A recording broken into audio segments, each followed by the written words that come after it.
बुध मंगल में संत समाज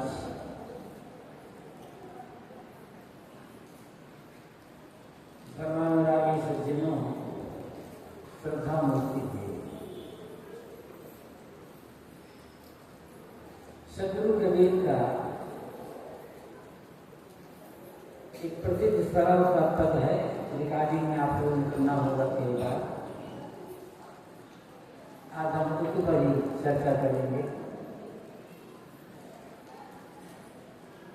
कुछ लेना न देना मगन रहना। 5 तत्व का बना पिंजरा सामने बोले मेरी नैना। गहरी नदियां नाव पुरानी केवटिया से मिले रहना।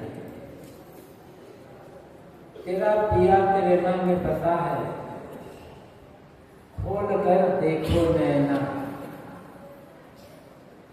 कहत कबीर सुनो भाई साधो, गुरु चरणों में लिपट रहना। कुछ लेना न देना मगन रहना। सोचे कि मैं क्या चाहता हूं। हर आदमी हर समय मगन ही रहना चाहता है, किंतु कितना मगन रहता है ये अलग बात है। चाहना अलग है और अनुभव करना अलग है। आदमी चाहता तो बड़ी बड़ी बातें चाहता है, बड़ी अच्छी अच्छी बातें सोचता है और चाहता है, किंतु क्या सचमुच में जो चाहता है आदमी वो जीवन में घटित हो पाता है, होता अनुभव हो पाता है? चाहने से कुछ नहीं होना चाहिए, अनुभव में आना चाहिए। तो प्रश्न यह है कि हम मगन रहना चाहते हैं, फिर भी मगन नहीं रह पाते। गड़बड़ी कहाँ हो गई?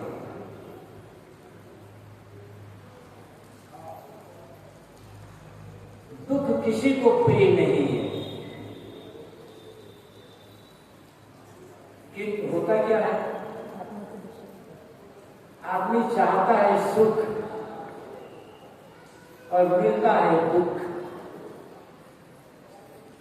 श्री विशाल साहब ने कहा है, दुख खेदे सुख को भजे, यह उपाय निश्रोध। खेदा सो सन्मुख रहे, राखा होए विरोध।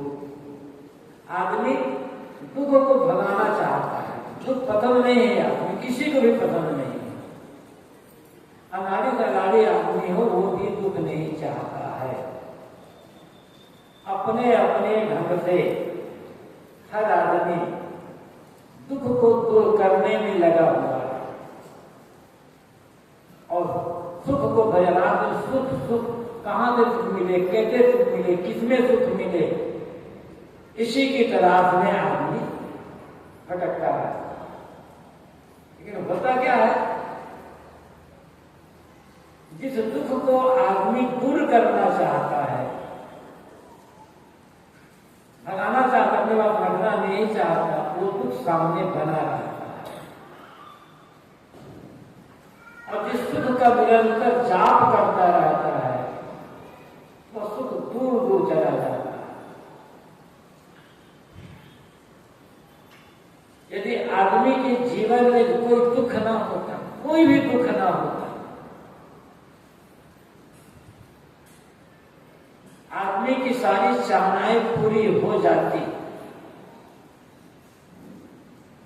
और आदमी हर समय सुखी ही सुखी रहता, तो दुनिया में कोई देवी देवता न रहता, कोई मंदिर मस्जिद न रहता। धर्म के नाम पर आदमी पूजा पाठ करता है तो कुछ भी न करता है, तो दुखी नहीं है, सुखी है तो किस देवता से क्या मांगे, किस देवता की पूजा करें। आदमी पूजा क्यों करता है? पूजा करेंगे भगवान या देवी देवता खुद हो जाएंगे, हमारा दुख दूर हो जाएगा। और दुखी नहीं है तो किसी देवी देवता को बुलाने की आवश्यकता क्या है?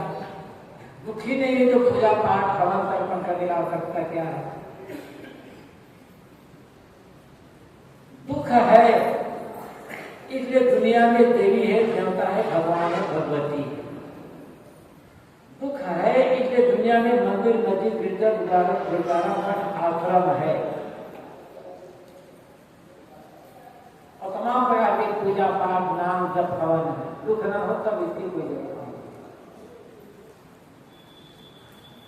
तो आदमी चाहता तो सुख है, मगर से जीना चाहता है, लेकिन वही नहीं होता। तो क्या सचमुच में आदमी सुख से जी ही नहीं सकता? सुख है ही नहीं। क्या आदमी जीवन पर्यंत मगर रह नहीं सकता है? अपने से पूछिए कि मैं मगन क्यों नहीं रहता हूं, क्यों मेरा मन उदास उदास रहता है, क्यों दुखी दुखी रहता है, क्यों मन में रहती चिड़चिड़ाहट? ईमानदारी से पूछेंगे तो उत्तर आएगा। और यदि आपने ये स्वभाव बना दिया और शिकायत करने लग गए, ये पुरुष शिकायत करने लगे कि मैं पत्नी के कारण दुखी हूं, महिला शिकायत करने लगे मैं पति के कारण दुखी हूं, कोई सास के कारण से, कोई बहू के कारण से, कोई बेटा के कारण से, कोई भाई के कारण से, कोई माता पिता का भी दुखी है। यदि अगर सोचते हैं तो आपका दुख कभी दूर होने वाला नहीं है। ये मानना पड़ेगा, ये हकीकत है। कोई भी आदमी दुखी है तो अपने कारण से दुखी है, कोई दूसरे कारण से दुखी नहीं है। ऊपर बैठ जाओ, इधर आकर इधर ना ले।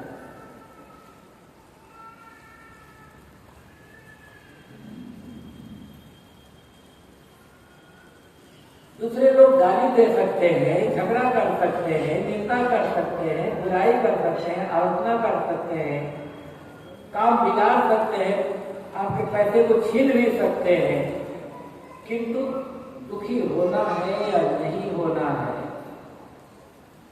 ये आपके मन पर निर्भर करता है। रमन महर्षि एक महान संत हुए हैं, महावैराग्यवान, निर्मल जीवन के तपस्वी।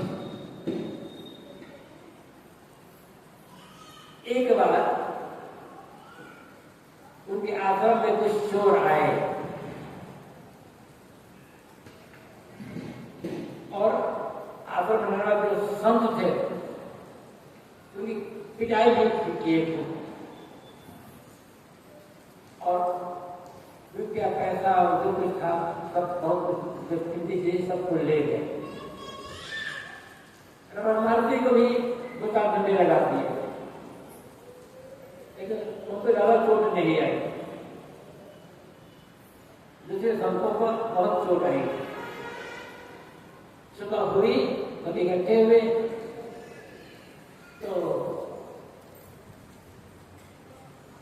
रमन महर्षि ने सबको बुला रखा। उन्होंने कुछ चोट लगे, घाव हो गया तो कुछ मलहम पट्टी लगा कर सबके लिए कुछ मलहम पट्टी, कुछ दवाई व्यवस्था की सबको लगाओ। गुरु जी आपको भी तो पिटाई हो गई है? आपको नहीं, मेरी पिटाई नहीं है, मेरी तो पूजा हो गई है, पहले पेट पूजा।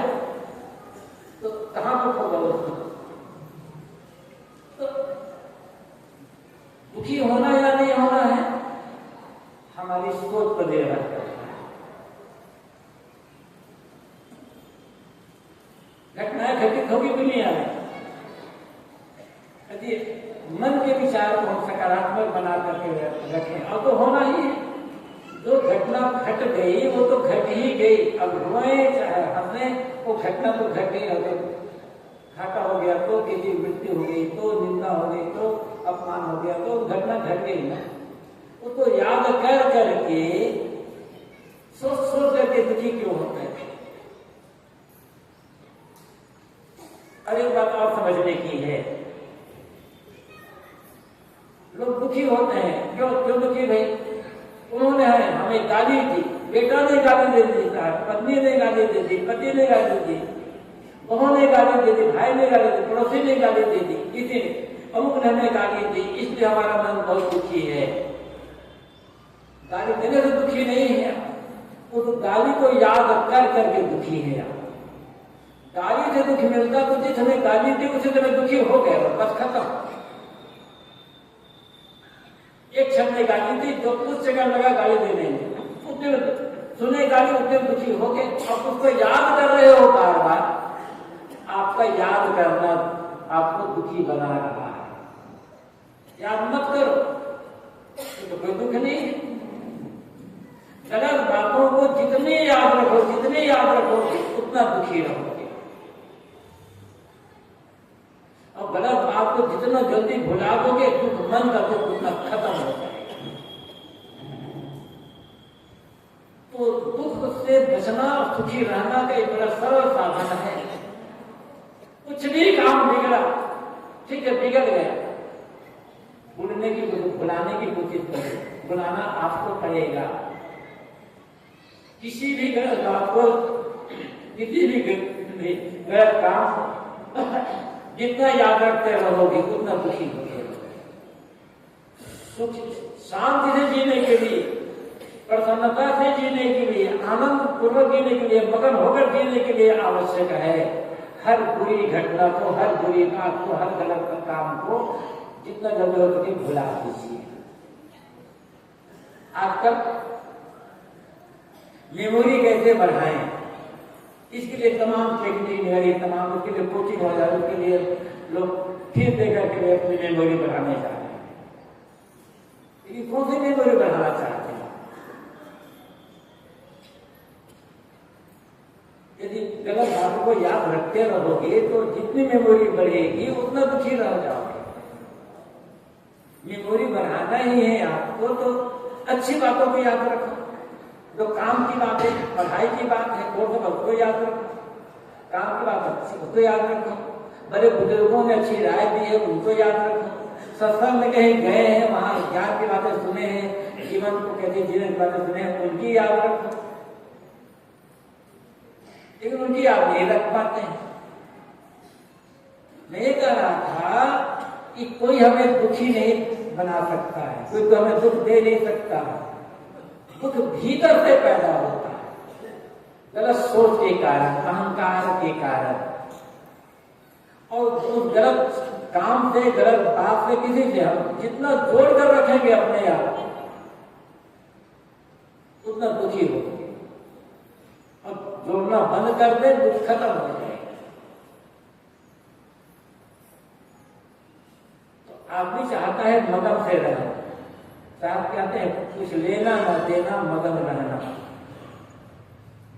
ये तो उद्देश्य है मगन रहना, कोई दुख मन में ना होना। कल मैंने कहा कि मन में कोई दुख ना होना, किसी भी बात को लेकर के मन का दुखी ना होना,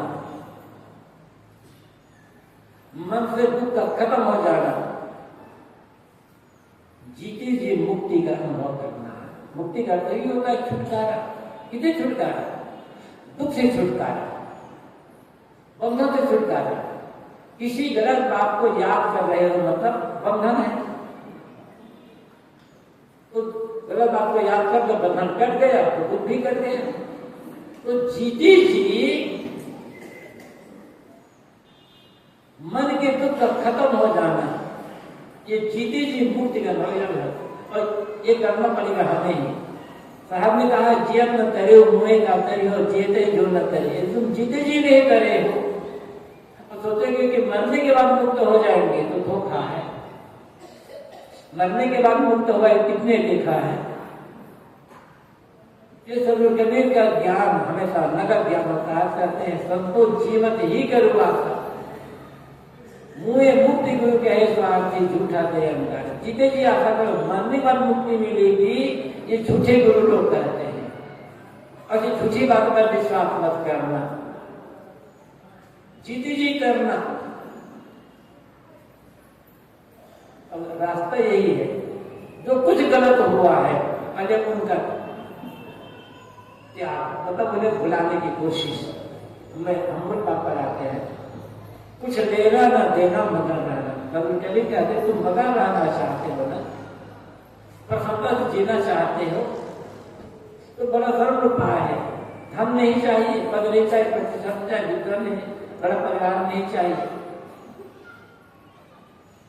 किसी से कुछ लो मत और किसी को कुछ दो मत, इतना काम करो, जीवन भर सुखी रहो, आनंद से जीवन व्यतीत हो जाएगा।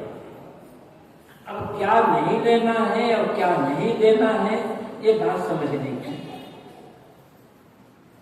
जहां तक व्यवहार का क्षेत्र है, तो व्यवहार क्षेत्र लेन देन का क्षेत्र, व्यवहार बिना लेन देन के व्यवहार नहीं चलेगा। कुछ हम लेते हैं, कुछ हम देते हैं। किसान अन्न पैदा करता है, अन्न देता है, किसान कपड़ा लेता है, चीजें लेता है, उसे अन्न को दिए, अन्न का पैसा मिला, पैसा दिए, सीमेंट मिली, ईट मिली, लोहा मिला, बालू मिला, अपना मकान बना लिए। पैसा दिए, होटल में गए, भोजन मिल गया, खा लिए, तृप्त हो गए। तो जीवन तो ऐसा है कि बिना लेन देन किए जीवन चल नहीं सकता है। व्यवहार चलेगा, निभेगा नहीं व्यवहार। लेकिन ये बात व्यवहार के नहीं, बात है हमारी जीवन की। कुछ लेना न देना, कुछ लेना मत और कुछ देना मत। क्या नहीं लेना है, क्या कहते हैं, किसी की बुराई को मत लेना।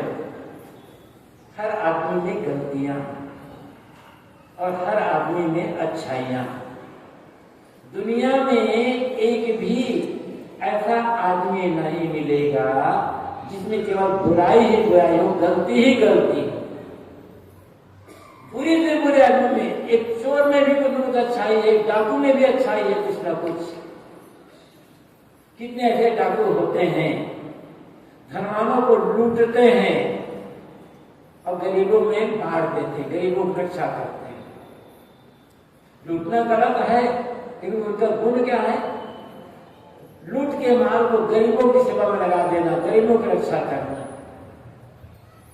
तो हर आदमी कुछ न कुछ अच्छाई मिल जाएगी, और खोजे तो हर आदमी बुराई भी मिल जाएगी। जो निर्मल जीवन संत हैं, जिन्होंने अपने आप को पूरी तरह से तपा लिया है, एकांत में रहते हैं, दृष्टि खराब है, तो ऐसे संतों में भी कुछ न कुछ गलती, बुराई, दोष की कल्पना की जा सकती। लोग करते ही है। बुद्ध हो, महावीर हो, कबीर हो, विवेकानंद हो, दयानंद हो, या कोई अन्य और संत हो, किनको गाली नहीं मिली है, किसकी निंदा नहीं, किसकी आलोचना नहीं हुई, किसका विरोध नहीं हुआ। तो क्या बुद्ध महावीर का विरोध हुआ, कबीर का विरोध हुआ, तो क्या उनमें गलतियां थी? उनका जीवन निर्मल था, निष्पाप, गलतियों से रहित। फिर भी लोग मान लेते थे इसमें ये हमारा विरोध करते हैं। सच बात से कुछ झूठे लोग जो होते हैं, उनकी झूठाई का पर्दाफाश हो जाता है, इसलिए वो सच का विरोध करते हैं। आप नहीं कह रहा था कि हर आदमी में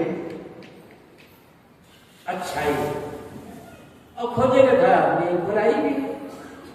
साहब कहते हैं कुछ लेना मत, तुम किसी की बुराई को मत लेना, किसी की बुराई की तरफ दृष्टि मत डालना, उसको याद मत करना। ठीक है, बुराई है तो उसे सीख लेना।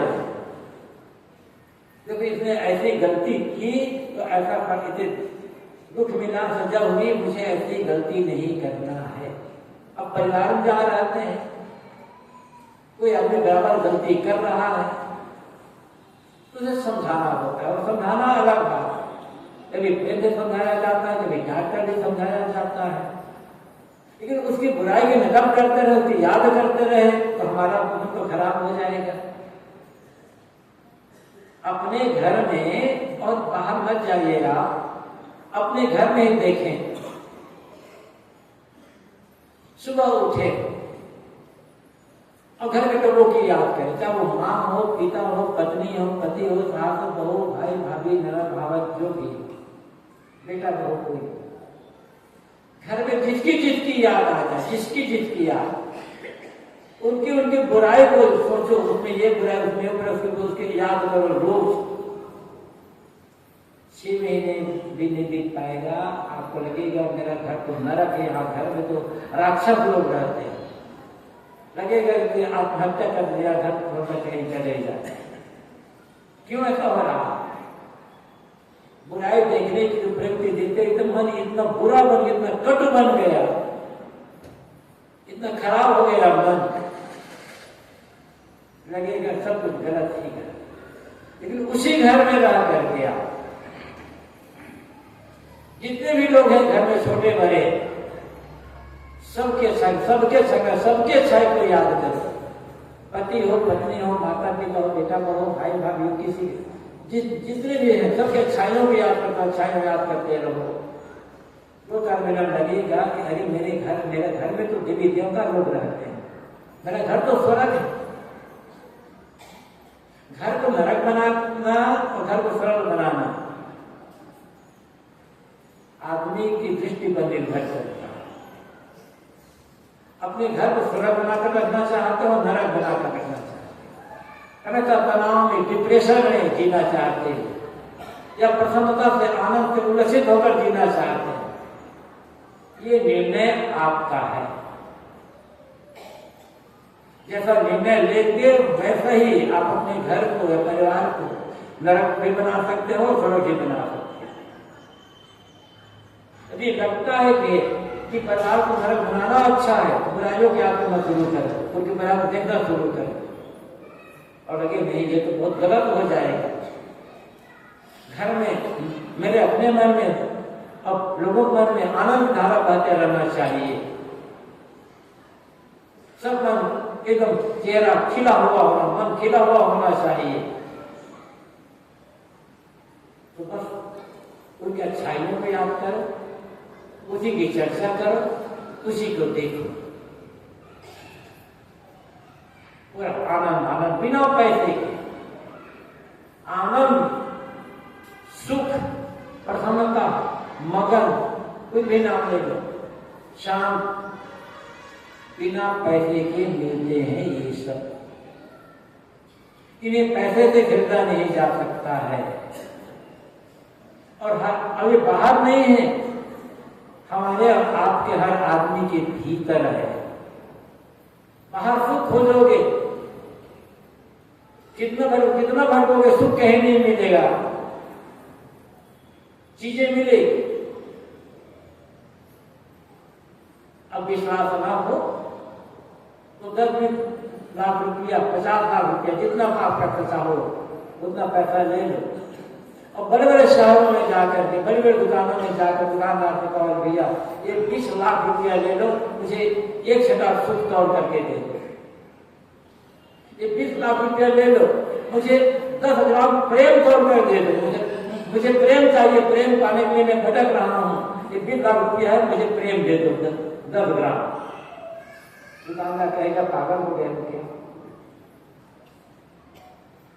कहेगा भैया ऐसे डाटा बात भेज, पैसा दे करके न सुख मिलेगा, न शांति मिलेगी, न प्रेम मिलेगा, न दया मिलेगी, न स्नेह मिलेगा। ये भीतर है, हर आदमी के भीतर है, हम प्रयोग नहीं करते, और ये प्रयोग नहीं करते इसलिए हमारा सुख घटते घटते एकदम घट गया है, और हम सुख खोज रहे हैं बाहर। प्रेम हम देना नहीं, हम प्रेम का प्रयोग नहीं करते, स्नेह का, दया का, क्षमा का, करुणा का, सहानुभूति का, सहानुभूति का प्रयोग नहीं करते। प्रयोग नहीं करते कैसे? धीरे धीरे वो चीजें घटती चली, और प्रयोग करते चले जाए तब ऐसी चीजें होती है, प्रयोग करते चले जाओ, बढ़ती चली जाएगी। एक नियम बना लें, मेरे भीतर, आपके भीतर, सबके भीतर क्रोध है, अहंकार है, लोभ है, मोह है, काम की वासना है और तमाम दुर्गुण है। इनका प्रयोग करना बंद कर दें। क्रोध का, लोभ का, ऐसा द्वेष, निंदा, बुराई का प्रयोग करना बंद करें और दया, क्षमा, प्रेम, सहनशीलता, सेवा, भक्ति इनका प्रयोग करना शुरू करें।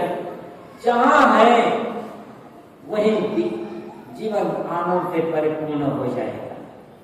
हम उल्टा करते हैं, जो दया, क्षमा आदि है, सहनशीलता, सहानुभूति, प्रेम, करुणा, अहिंसा, इनका हमने प्रयोग करना बंद कर दिया। और क्रोध, गाली, लड़ाई, झगड़ा, बैर, विरोध, ईर्ष्या, द्वेष, निंदा इनका प्रयोग करना शुरू कर दिया। परिणाम क्या हो रहा है बताने की आवश्यकता नहीं है। रास्ता उल्टा हो गया है हमारा। जिनका प्रयोग करना चाहिए उनका हमने प्रयोग करना बंद कर दिया, जिन्हें प्रयोग नहीं करना चाहिए उनका प्रयोग हमने शुरू कर दिया। इसीलिए सब कुछ होते हुए भी जीवन में तो दुख और पीड़ा। मैं कह रहा था सर्व कबीर की बात। सर्व कबीर कहते हैं मगर रहना चाहते हो, मगर से जीना चाहते हो तो पहली बात यह है कि किसी की बुराई की नकल मत करना, किसी की बुराई को अपने जीवन में उतारना मत। और बुराई हर आदमी में है। अपनी बुराइयों का त्याग और दूसरे जो लोग सगे साथी हैं उनमें कोई बुराई है, कुछ गलतियां हैं, उनके लिए निर्देश, उन्हें एक रास्ता बताना।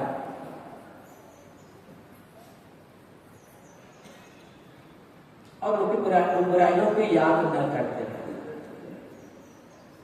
बड़ा सरल है। दूसरी बात आप कहते हैं कुछ देना मत, कुछ लेना न देना, न लेना है न देना है, बुराइयों को नहीं लेना है। अब देना क्या नहीं है, जानबूझ करके बात में रहते रहते तन मन वचन से किसी को दुख न देना, पीड़ा न देना। हम दुख नहीं चाहते और दूसरे को दुख दे रहे हैं तो हमारा दुख बढ़ता जाएगा। ये नियम है मेरे जीवन का।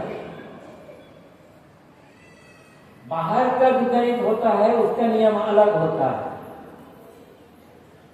बाहर गणित का नियम है किसी चीज को जितना बांटते जाओ, डिवाइड करते चले जाओ, वो चीज घटती चली जाएगी, धीरे धीरे शून्य हो जाएगी। लेकिन जीवन का गणित का नियम क्या है, किसी चीज को जितना बांटते जाओ, देते जाओ, वो चीज उतनी बढ़ती जाएगी। प्रेम देते जाएंगे, प्रेम बढ़ता जाएगा, गाली देते जाएंगे, गाली बढ़ती जाएगी, दुख देते जाएंगे, दुख देते जाएंगे, दुख बढ़ता चला जाएगा। सुख बांटते जाओ, सुख बढ़ता चला जाएगा। सदगुरु कबीर कहते हैं तुम मगन से जीना चाहते हो ना, मगन रहना चाहते हो ना, तो दुख ना बांटना, बस दुख मत दो।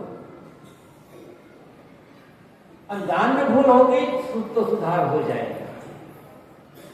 और जानबूझ करके हम दुख दे रहे हैं किसी को तो हमारा दुख बढ़ेगा। दूसरों को दुख देने वाला व्यक्ति कभी जीवन में सच्चे सुख का, सच्चे आनंद का अनुभव नहीं कर सकता है। जब वो दुख किसी प्रकार से, शारीरिक हो, मानसिक हो, वाचिक हो, किसी प्रकार से। और साथी तो सुने कभी साथ की आपने, कबीर कमाई आपने निष्फल कभी न जाए, बोया पेड़ बबूल का आम कहाँ से। बबूल का पेड़ बोकर आम खाने की आशा करना अपने को धोखा देना है। और हम काम यही कर रहे हैं, बोते हैं, रोपते हैं जमीन पर बबूल का पौधा और चाहते इसमें से आम। आम तो अच्छा परिणाम, करते हैं गलत काम और परिणाम चाहते हैं अच्छा। गलत काम का परिणाम हमेशा गलत ही आएगा। परिणाम अच्छा चाहते हैं तो अच्छा काम करना शुरू करें। और कोई भी हो, इतना बड़ा से बड़ा क्यों ना हो, महान से महान, जो भी आदमी गलत काम करेगा उसको उसका परिणाम भुगतना ही पड़ेगा। कोई क्षमा की गुंजाइश है नहीं। आदमी क्षमा कर सकता है क्योंकि आदमी जानता है, विचार सोचता है, विचारता है। प्रकृति क्षमा नहीं करेगी। प्रकृति बेजान है, प्रकृति में जानने समझने का गुण नहीं है, वो तो नियम है। आग को इस तरह अनपढ़ देहाती गरीब आदमी और गृहस्थ आपको छुए तो आप उसके हाथ को जलाएंगे। और हम सोचे ये तो अनपढ़ है, देहाती गरीब आदमी है, गृहस्थ आदमी है, इनको हाथ जलाएंगे। महात्मा लोग आगे हाथ आपको सुनके तो आप महात्मा में जलाए। आपको पहचानती नहीं कि कौन गृहस्थ है, कौन महात्मा है, कौन चोर है और कौन ईमानदार है। तो भी आप सुनेगा, उसका हाथ जलेगा। ये नियम है। कभी कभी ऐसा होता है, कोई जादू दिखाने वाले, तमाशा दिखाने वाले लोग आते हैं तो हाथ में ऐसे वो जला देते हैं, कपूर जला लेते हैं, अगर पलटते रहते हैं तो हाथ नहीं जलता। क्यों नहीं जलता? क्योंकि बात जादू है, मंत्र है, सिद्धि है, इसलिए। लेकिन न कोई जादू, न कोई मंत्र, न कोई सिद्धि, नियम। कपूर को कोई भी व्यक्ति हाथ में जला करके ऐसे ऐसे पलटता रहे तो अब 5 मिनट, 10 मिनट, 15 मिनट जब तक कपूर जलता रहेगा उसका हाथ नहीं चलेगा। नियम क्या है? 3 सेकंड से पहले आप हाथ को बदल दीजिए। हमारी जो चमड़ी है 3 सेकंड तक 100 डिग्री टेम्परेचर को सहन कर सकती चमड़ी। 3 सेकंड से पहले बदलिए। आप 10 मिनट पहले करते रहे तो भी आपका हाथ नहीं चलेगा। लेकिन 14 सेकंड हुआ तब आप तुरंत इसलिए जादू मंत्र कोई काम नहीं करता। अगर आपने देखा होगा लोग कपूर जला लेते हैं और कपूर को जला करके अगर करते रहते हैं, फिर दूसरी करते कपूर को मुंह में फांक लेते हैं, जीभ नहीं चलती उसकी। क्यों नहीं चलती जीभ? कारण अभ्यासी होते हैं। पहले तो थोड़ा सा अभ्यास करके जीभ में थोड़ा थूक ले आते हैं और करते कपूर को मुंह फांक लिए, मुंह फांक करके कारण है मुंह को तुरंत बंद कर देते हैं। जैसे मुंह बंद हुआ आग बुझ गई, क्योंकि जब मुंह बंद कर हो जाता है तो आपको ऑक्सीजन नहीं मिलता और आग तभी तक जलेगी जब तक ऑक्सीजन मिलेगा। मुंह को खुला रखो, जीभ तो जलेगी जरूर। ये नियम है। जैसे कपूर को फांका, जलते कपूर को मुंह बंद कर दिया, जब मुंह बंद हो गया बाहर का ऑक्सीजन तो जाएगा नहीं, ऑक्सीजन मिला नहीं, आग बुझ गई तो जलेगी कैसे? तो जीभ उसकी वहां नियम काम कर रहा है, कोई मंत्र और कोई सिद्धि और कोई त्याग तक काम नहीं कर रहा। तो मैं ये कह रहा था कि कोई भी आदमी यदि गलत काम करेगा, किसी को दुख देगा तो दुख से बच नहीं सकता। तो कितना महान से महान क्यों ना हो, अपने कर्म का फल से भोगना ही पड़ेगा। कर्मों का फल का जो नियम है वहां छुआना की कोई गुंजाइश नहीं है। जिन्हें भगवान कहते हो उन्होंने गलत काम किया तो उन्हें भी अपने कर्म फल को भोगना पड़ा। राम ने बाली को छीप करके मारा पेड़ की आग से, तो कहा जाता, पंडितों ने लिखा, पुराणों में ये कहानी लिखी गई कि द्वापर युग में राम कृष्ण हुए और एक बहेलिया के बाण से कृष्ण का पराराम हुआ। वहां भी पद होना पड़ा। शिशुपाल ने कृष्ण ने श्री कृष्ण ने शिशुपाल की भुजा उखाड़ ली थी। कहा जाता है शिशुपाल जब पैदा हुआ तो उसके 4 हाथ और 3 आंखें। शिशुपाल श्री कृष्ण की बुआ का बेटा था, मतलब फुफेरा भाई था शिशुपाल। तो शिशुपाल जब पैदा हुआ तब उसके 4 हाथ थे और 3 आंखें। उसको देख करके उसकी मां डर गई, ये कैसे बच्चा पैदा हुआ। तब कहते हैं आकाशवाणी हुई और कहा कि डरो मत, तुम्हारा बेटा बहुत बलवान होगा, ऐसे नहीं मरेंगे। जिसकी गोद में बैठने से इसके 2 हाथ है, 4 हाथ में से 2 अतिरिक्त हाथ गिर जाएंगे और जो तीसरा नेत्र है वो लुप्त हो जाएगा, उसी के द्वारा इसकी मौत होगी। तो सुने लोग ऐसे बच्चा पैदा बहुत राजा महाराजा लोग देखने आए। सुप्रभा जो कृष्ण की बुआ थी, शिशुपाल की मां, उसने वह जो भी जाते थे उस सबकी गोद में शिशुपाल को बैठाती थी। और श्री कृष्ण ने भी सुना कि हमारी बुआ बच्चा पैदा हुआ है, ऐसा है, तो वो भी देखने गए। और सुप्रभा ने जब कृष्ण की गोद में बच्चे को बैठाया शिशुपाल को, उसके 2 अतिरिक्त हाथ वो लुप्त हो गए पूरा, और तीसरा नेत्र भी लुप्त हो गया। इसलिए कहा गया कि मानो श्री कृष्ण ने शिशुपाल की भुजा को खा ली। तो हुआ क्या है, आप श्री कृष्ण जगन्नाथ में छूटे बैठे, यहाँ से हाथ कटा हुआ है, उनको भी फल भोगना पड़ा।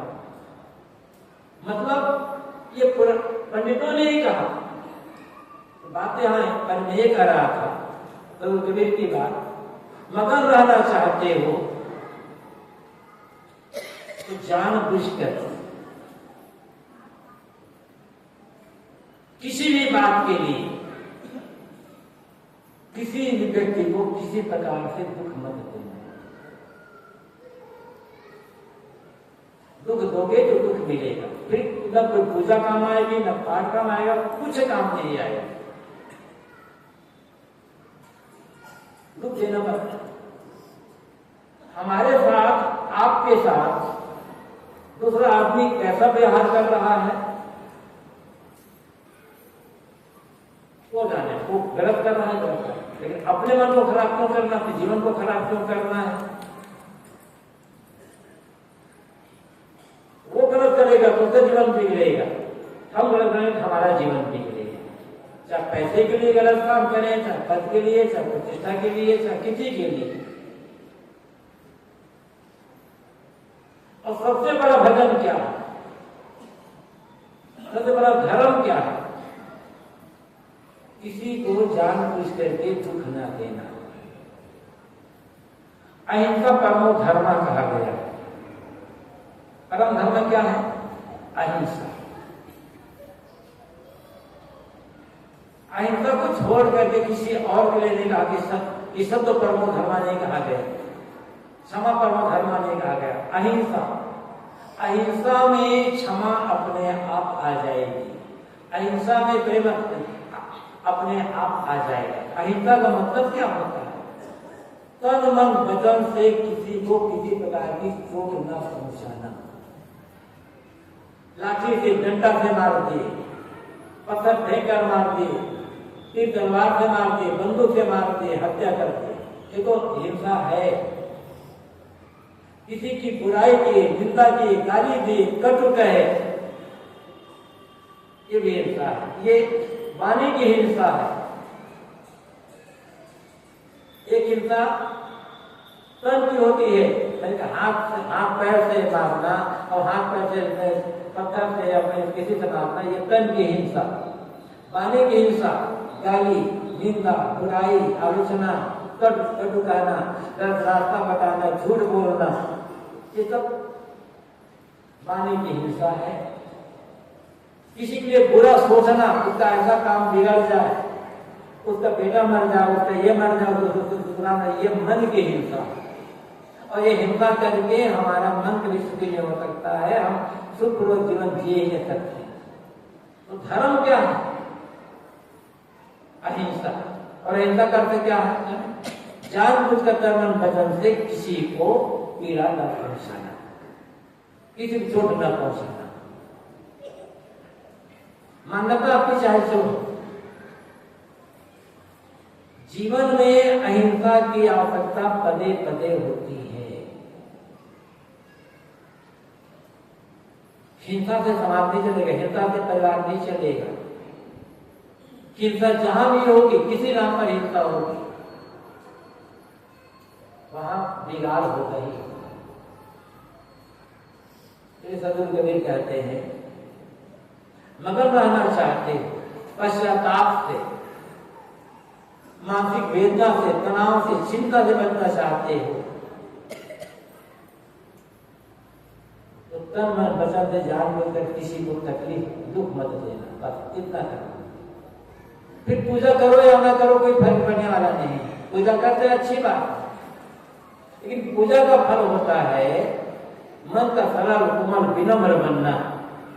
अब मन में सरल कोमल विनम्र हो गया है तो तकलीफ देते हुए दूसरे को दुख देते हुए बिना, जब तक हमारा मन कठोर नहीं बनेगा, क्रूर नहीं बनेगा, तब तक हम किसी को दुख दे नहीं सकते हैं।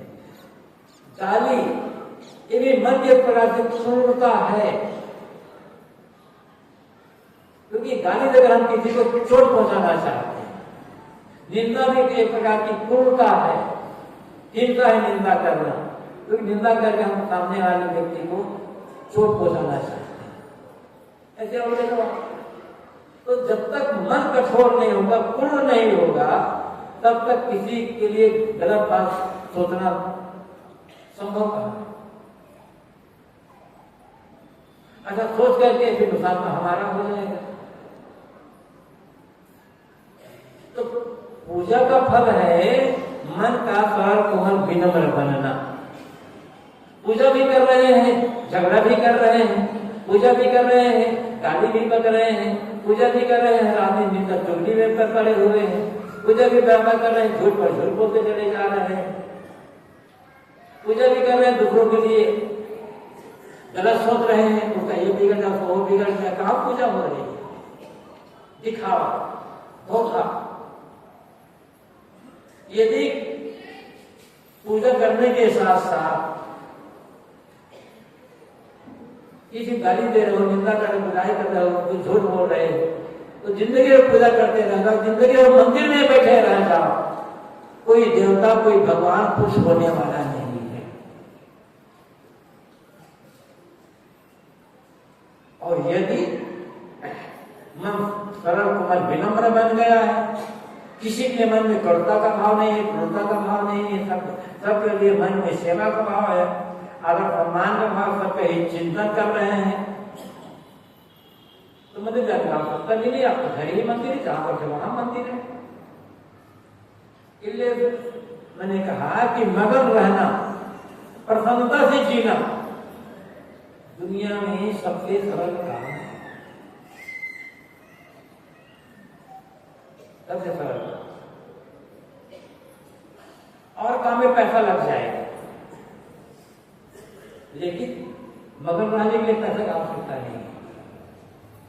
किसी बुराई का सोचो मत, किसी बुराई की नकल मत करो, और मन में अहिंसा का भाव रखो, अच्छे विचार रखो, बस आनंद धारा बहेगी। यही साधुता है, यही भक्ति है, यही धर्म है। इतना यदि ये भक्ति धर्म जीवन में नहीं आया तो हम आगे धर्म नहीं समझ सकते, और यही कठिन हो गया, क्योंकि आदत बिगाड़ डाले। तो ये एक पंक्ति सदगुरु कबीर की आधी पंक्ति बराबर है, कुछ लेना न देना मगन रहना। सदगुरु कबीर कहते हैं किसी की बुराई की नकल मत करना, और जानबूझ कर किसी को तकलीफ मत देना, सदैव आनंद से तुम्हारा जीवन व्यतीत हो जाएगा। अगली पंक्ति में सदगुरु कबीर कहते हैं,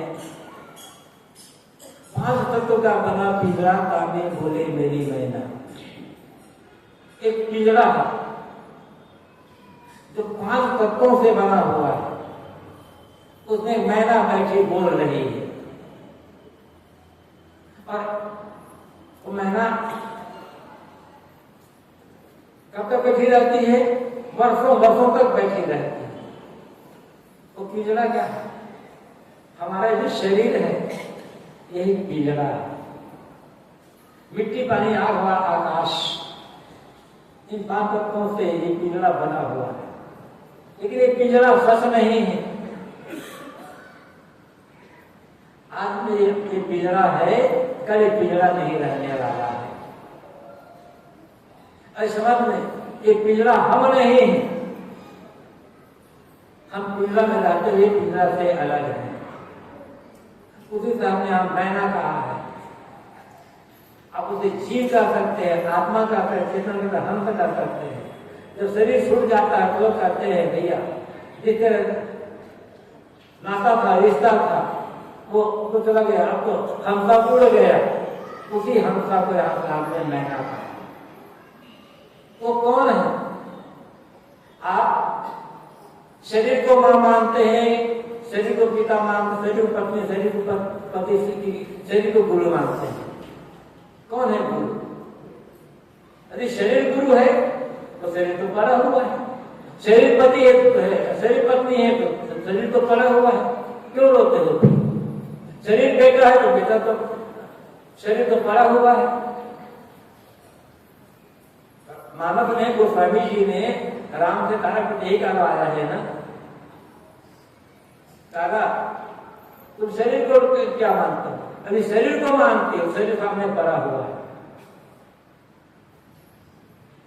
और जब आत्मा को मानते हो, जीव को मानते हो, तो जीव तो नित्य है, रोने की आवश्यकता नहीं है। लेकिन बात यह है, हमने अपने को शरीर मान लिया पहले, अब फिर हम शरीर मान लेते हैं। शरीर है, रिश्ते रहते शरीर के रहते रहते शरीर तभी तक रहेगा, लेकिन तब जब तक इसमें जीव है तब तक।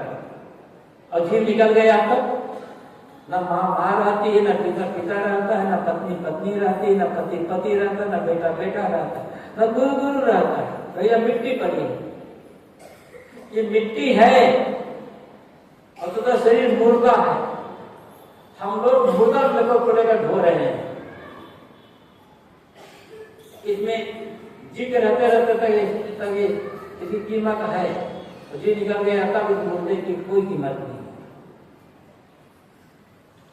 तो साहब कहते हैं कि 5 तत्वों का पिंजरा है।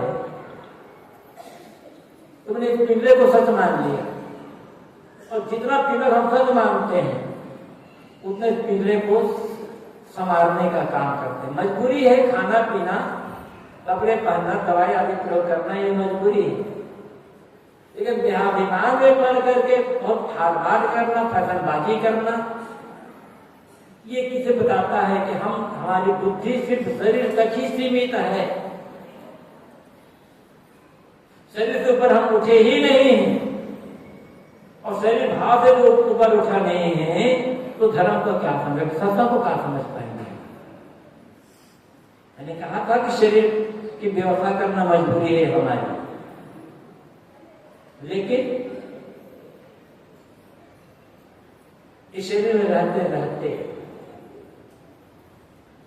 अपने आप को जानना होगा, और जान कर शरीर भाव समझकर आत्मभाव विकसित होना पड़ेगा। गुरुदेव जी मेरा उदाहरण दिया करते थे,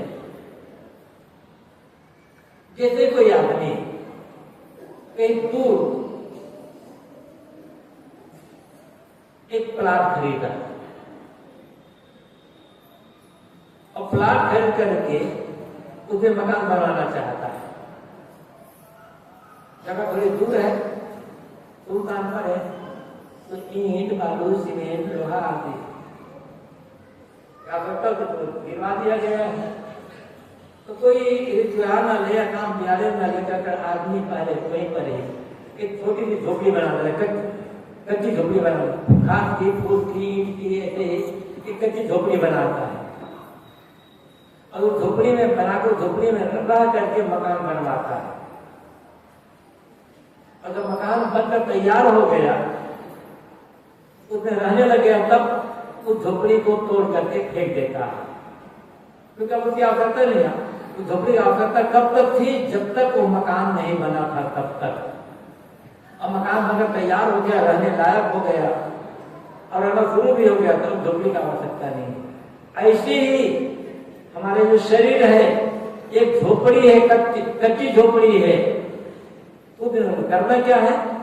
इसमें कल्याण का, मोक्ष का भवन बनाने के लिए, आत्मसिद्धि का भवन बनाने के, शरीर में रहते रहते अपने आप को जान करके मन को बाहर से समेट कर आत्मसिद्धि रूपी भवन बनाने के लिए और मन तक बाकी सारी कामनाओं को छोड़कर, चंचलता छोड़ करके आत्मस्थित हो गया, फिर ये शरीर रूपी झोपड़ी रहे खत्म हो जाए, कोई फर्क नहीं पड़ता।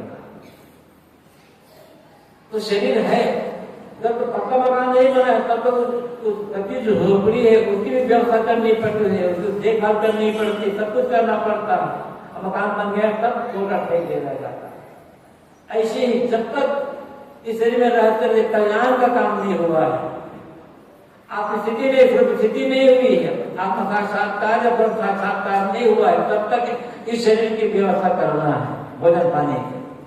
लेकिन जब ऐसा हो गया तब इससे उदास हो, इसकी सार्थकता इसी में। इसलिए साहब कहते हैं, पाप तत्व का बना पीला स्वामी बोले मेरी मेहनत। ये शरीर जड़ है, क्योंकि जड़ तत्वों से बना हुआ है। इसलिए शरीर की व्यवस्था करो, शरीर की रक्षा करो, कि शरीर में मोह मत करो, शरीर में मैं बुद्धि मत लाओ। शरीर में रहते रहते अपने आप को समझो कि मैं चेतन हूँ, जीव हूँ, आत्मा हूँ और मैं निर्वण हूँ। मेरी मौत नहीं होगी, शरीर की मौत भले होगी। शरीर मरता है और जन्मता है, क्योंकि शरीर का जन्म होता है तो शरीर मरता है। आत्मा का न जन्म होता है ना आत्मा मरती है। इसलिए आप कहते हैं कि शरीर तो है, इसकी व्यवस्था करनी भी होगी, लेकिन मतलब सारी व्यवस्था करते हुए भी इस मन से हटा करके आत्मा को या परमात्मा को उसमें मन लगाना है। उसी में शरीर मिला हुआ है। उलझने के लिए, दुखी होने के लिए, रोने के लिए शरीर नहीं मिला हुआ है, किंतु शरीर मिला हुआ है। अनादिकाल से जो उलझते आए हैं, रोते आए हैं, उस रोने को, उलझने को बंद करके, सुलझने के लिए और रोना बंद करके कल्याण प्राप्त करने में शरीर मिला हुआ है। इसकी आवश्यकता इसी में है। और इसी के लिए भक्ति, भजन, सेवा, सत्संग, स्वाध्याय, साधना इसी की आड़ के लिए। इन बातों पर हमें ध्यान देने की आवश्यकता है। तब कबीर का एक पद उसके दुख बनते पर मैंने थोड़ी चर्चा की है, समय पूरा हो गया है। आप लोगों ने बड़े ध्यान से बातों को सुना, बहुत बहुत धन्यवाद, आभार। अपने वाणी को यहीं पर दे रहा हूँ।